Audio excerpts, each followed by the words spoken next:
আজ বুদ্ধ পূর্ণিমা। আজ আমি বাবা ঠাকুরের কাছে একটু পুজো দিতে যাব।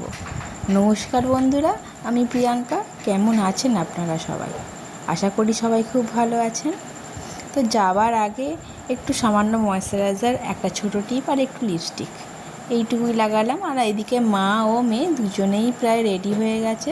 আর এদিকে পুজোর জোগাড়ও করা হয়ে গেছে। যেহেতু অনেকটা দূরে যাব, ওই জন্য ব্যাগের মধ্যেই সব নিয়েছি। আর মায়ের ইচ্ছা ছিল যে মেয়ে মাথায় করে তরমুজ নিয়ে পুজো দিতে যাবে বাড়ি থেকে। তো সেই মতন বাড়ি থেকে মাথায় করে নিয়ে ও বেরোচ্ছে। যেহেতু আমরা টোটো করে যাব, তো পুরো রাস্তা তো আর ও মাথায় করে নিয়ে যেতে পারবে না।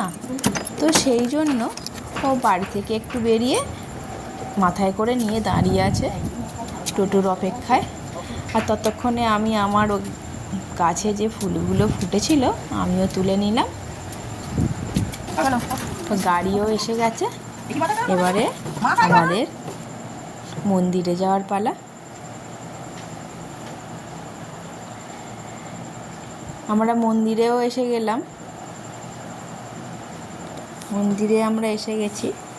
এবারে মা বলল ওকে মাথায় নিয়ে তরমুজটা ভিতরে যেতে মন্দিরের মধ্যে। দেখো, এটা আমাদের বাবা ঠাকুর স্বয়ং বসে আছেন, দেখতেই পাচ্ছ। অনেকেই হয়তো জানো যাদের এখানেই বাড়ি। এটা আমাদের পঞ্চানন বাবার মন্দির।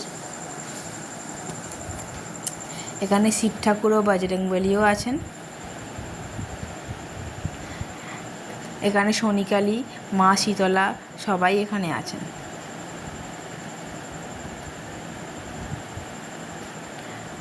এখানে আমরা বসে পড়লাম। অনেক সবাই সেদিনে পুজোতে দিতে এসেছিল। তো আমরা পুজোর শেষে আমরা যাবার সময় টোটো করিনি, হেঁটে হেঁটেই বাড়ি গেলাম মাম্মামের স্কুলের সামনে দিয়ে। আর এই জায়গায় এই জন্য যাবার সময় একটু আখের রস খেয়ে গেলাম, যেহেতু সকাল থেকে কিছু খাওয়াও হয়নি আমাদের। ভালো লাগে না? তো ভালো লাগবে না, আজ না কালকে।